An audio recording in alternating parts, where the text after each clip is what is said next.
Hey, fight fans, welcome back to Carlo Prusa MMA. Today I am with 9-2 professional mixed martial artist. He is coming off of a huge Fury 100 victory last night, taking off Malik Lewis.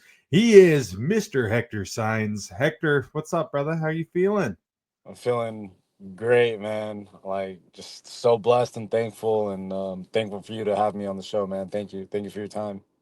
Yeah, absolutely, man. So you fought last night. Huge show, one of the biggest regional shows the whole year that we'll probably see. A bunch of your 4 ounce teammates on there. You took on a guy who's been on the contender series 2 times, fought some very high level opponents. Obviously got the win going into it, battled a little bit of adversity there in the first round. He was able to knock you down. What was going through your head at that time?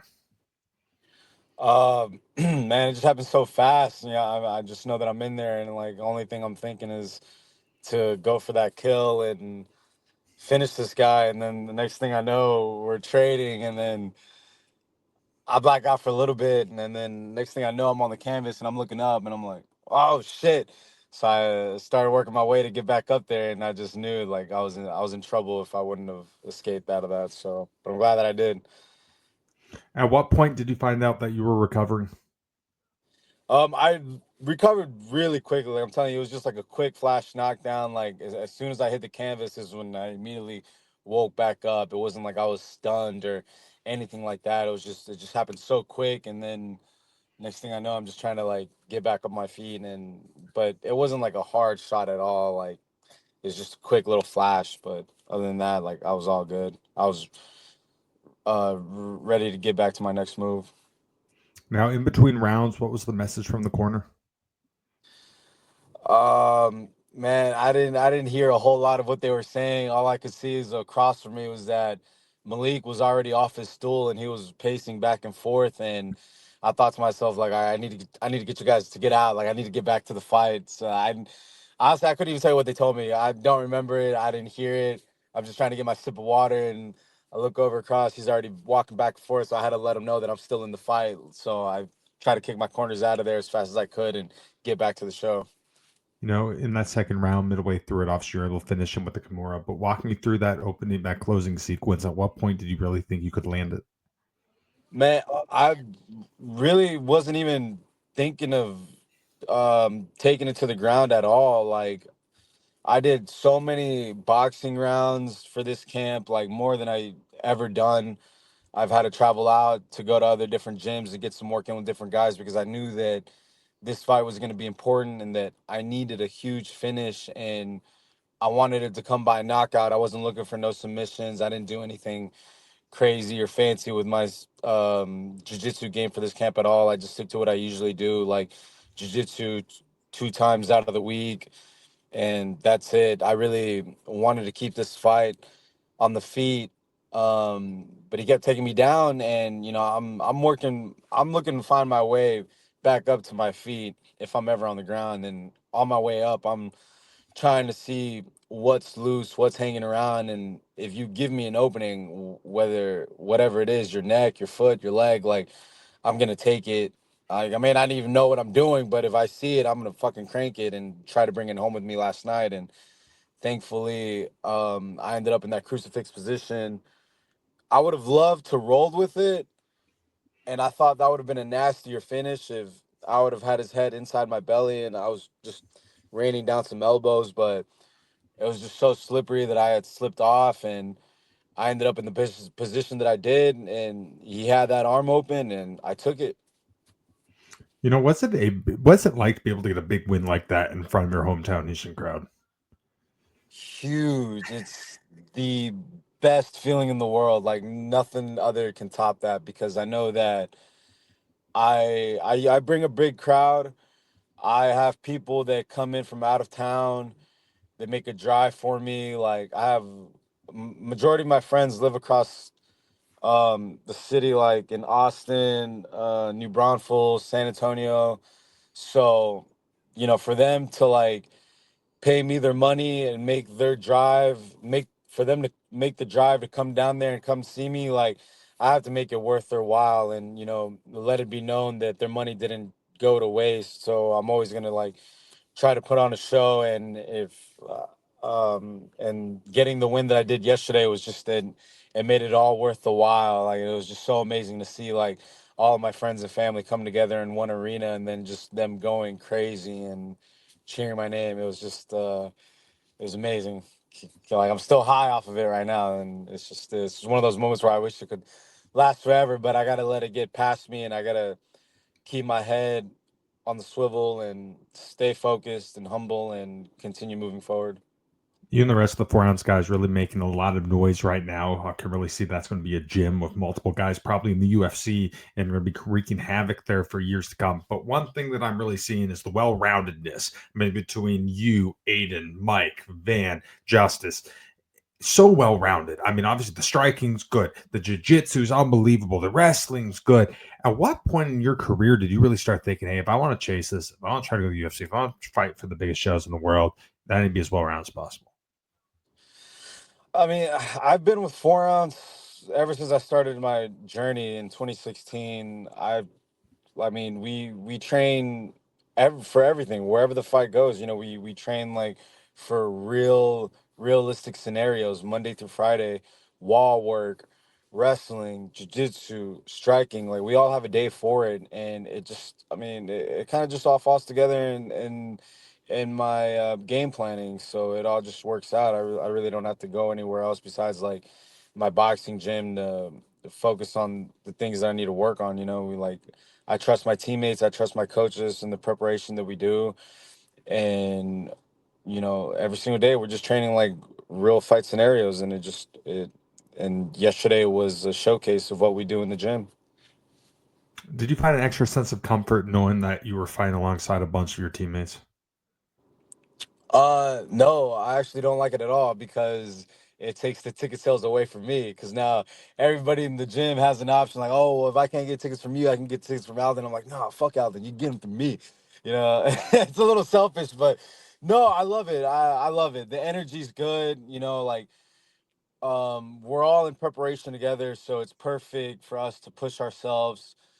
And when we're cutting the weight, and when we're able to rehydrate and all get together and celebrate after getting through the first battle, it just it makes it special. It's a real good feeling to have your teammates fight alongside you, and then you have some guys that fight before you, go out there and do their job, and they come back up with the win, and it's just motivating, for you to go out there and keep the momentum going. Speaking of Alden, obviously he had a huge win last night. Took out Paris Moran, the guy who's a very top prospect. I think the last guy beat him was Josh Van. Goes out Yeah. there, kind of takes a page out of Josh's book. Overall, what do you think of that performance? I I couldn't look at it during the fight, like, while I was there, because I was getting stitched up, but I saw the highlights, and I mean, I expected nothing less. Like, Alden is a dog in the training room, and that's the thing. Like, he's a dog in the training room, and he goes into the fight the same way that he trains. Like, he's just and not only he was in the gym today, already back on the mats training, and I was jealous, because I'm like, I told myself, like, after this fight, I'm gonna get my ass back in the gym and stay training. But unfortunately for me, I had to get stitched up, so I'm gonna have to stay on the sidelines for a little bit. But it was awesome to see him back in the gym today, getting cheered on by the team, and he's just back to work. Like if yesterday didn't even happen. So I'm happy for him. Someone that definitely is your coach, obviously, Mr. Daniel Pineda, a guy who have fought in the UFC, recently coming off of retirement. What's it like to be able to train alongside a guy like that?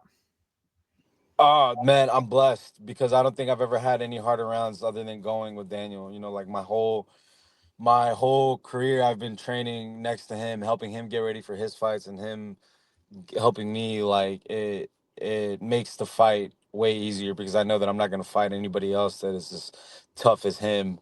Or like, there's positions where Daniel has got me in, and um how do I explain it? Like, I just know that nobody else that I come across is gonna be as tough as him. So it's good to have Daniel on my side, because he toughens me up for sure. So I'm thankful for him. Now 9-2, you have a really good record. You know, every August there's this show. One of your teammates spawned it last year. It's called the Dana White Contender Series. A lot of times you see guys on there for 10-2, 11-2, 10-1 record. We're getting here. We're also getting to the point where you can be fighting for a Fury title, maybe your next fight. What's the move? What's the thought process going forward? Maybe run one at Fury, then do Contender, maybe sometime the end of the year. Man, before I signed the contract with this last fight, um, the promoter from Fury had told me, the winner will get a title shot. And in the back of my head, I was just like, yeah, yeah, whatever. Like that's cool and all, but I'm not gonna be fighting for a title. Like I'm fighting for a UFC contract. Like that was my whole um mentality throughout this camp. Is like not even thinking about a title shot. I just like I know that I'm getting wins, but I'm not getting the finishes that I need. But yesterday was a huge finish that I needed, and I hope they'd put me on, the map where, the matchmakers in the UFC come across my name and, maybe they'll look and give me a shot, whether if it's contenders, short notice. I mean, I don't know about contenders because I'm an active fighter. I love if I'm healthy, there's no reason why I shouldn't be in the gym training, getting ready for another fight.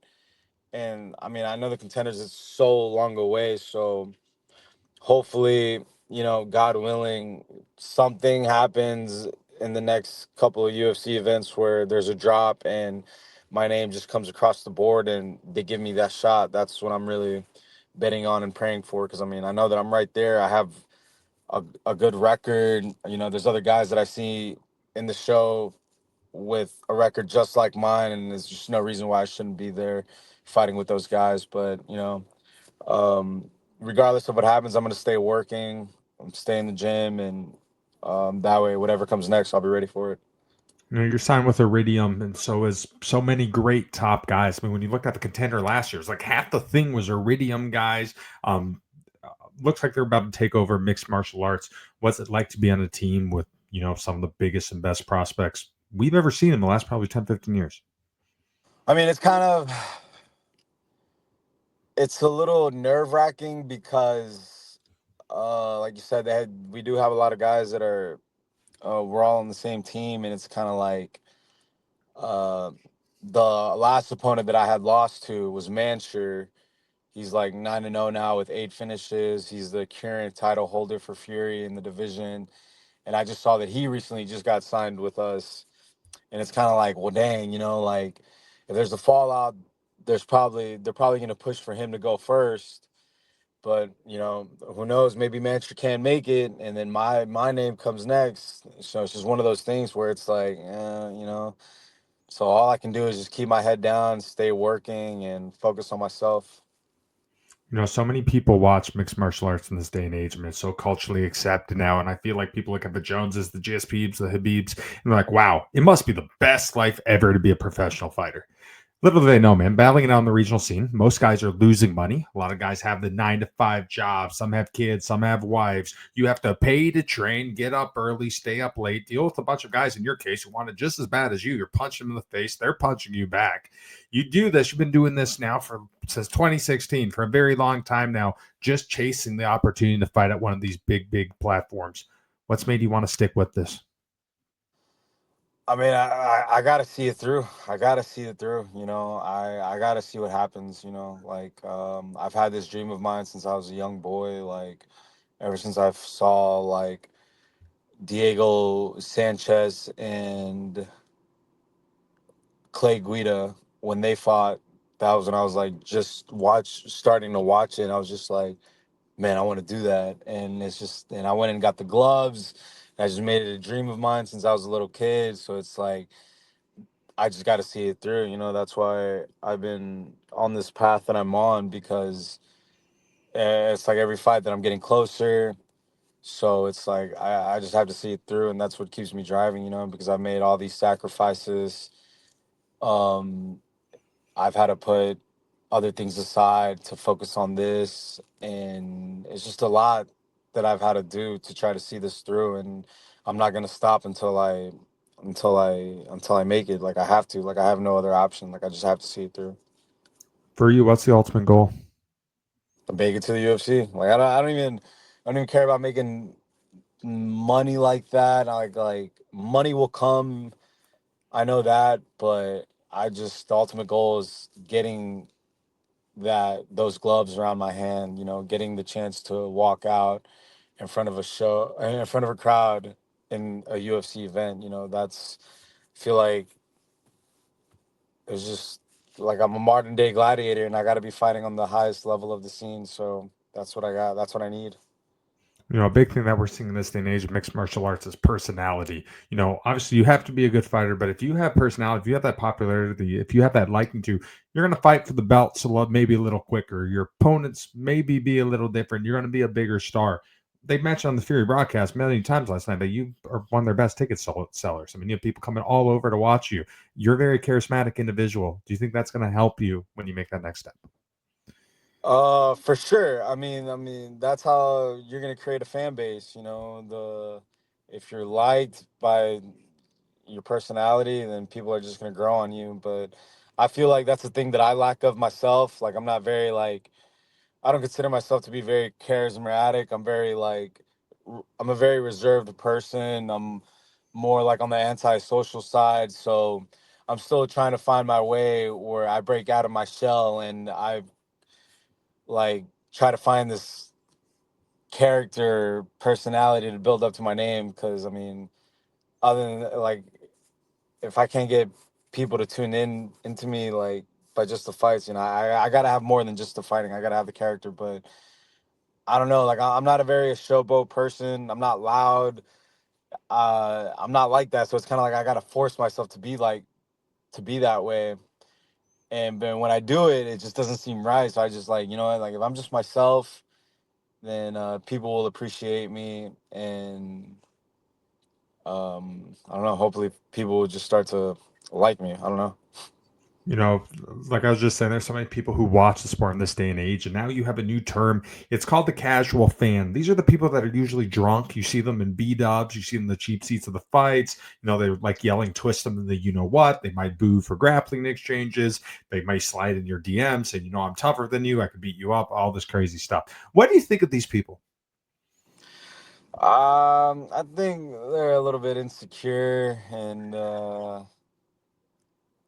I don't know. I try not to surround myself with those kinds of people. Like, I don't put myself in those kinds of environments where I'm surrounded by people like that. Like, I stick to myself and like my family and the close friends that I have, and I don't really go out of my way to like be in those types of environments because I can't stand it. It's just like these guys don't know what they're talking about, and I'm not gonna be the one to like say something because I'm just like there's no reason for me. Everybody's gonna have their own opinion, and they can live with that, and that's fine. I have my own, and and it's fine. We don't have to agree on any of the things. But yeah, I try not to surround myself with those types of crowds. When you look at mixed martial arts from, I guess, a geographical standpoint, you have the different hot pockets within the United States. Obviously, Florida, you have the big gyms down in Florida. You have a bunch of stuff over in Vegas, some in California. You feel like your gym in Houston, are you guys slowly but surely going to make Houston the hot spot of mixed martial arts here? 100%, 100%. I think it's on the come up because um, it's like every fighter that I've fought, or at least the last two, have told me like, man, I love the way you guys train. I'm gonna come out and come train with you guys. And I always say like, our doors are always welcome. The more the merrier. And the same thing with like our flyweights and our bantamweights. Like we have like some of the hottest guys in our division, Josh Van, Alden, and we got a lot of amateurs that are coming up too. And like we're a gym that's slowly growing, and pretty soon, hopefully, we're gonna have a roster filled with UFC fighters. All right, Hector, last question for you, my friend. We're just getting started here in 2025 already. You're starting off the year in a great way, but in a perfect world, how's the rest of this year play out? Um, I stay healthy. God willing, I get a call and we get back on track into training camp. But above all, if I can just stay healthy throughout the year, then I'm more than happy. And we'll see how many times we can fight. If I can fight like 3 to 4 times a year, then I feel like I've done my job as like a mixed martial artist. And if I can just keep the ball rolling, then I'll be more than happy. Absolutely. Well, Hector, hey man, thank you so much for talking with me. Congratulations once again. I look forward to talking to you again soon. Hey, thank you so much for your time, brother. I appreciate you for having me. Absolutely. That's it for us tonight. I'm Carl Peruzza. That is Mr. Hector Saenz. Take it easy, fight fans.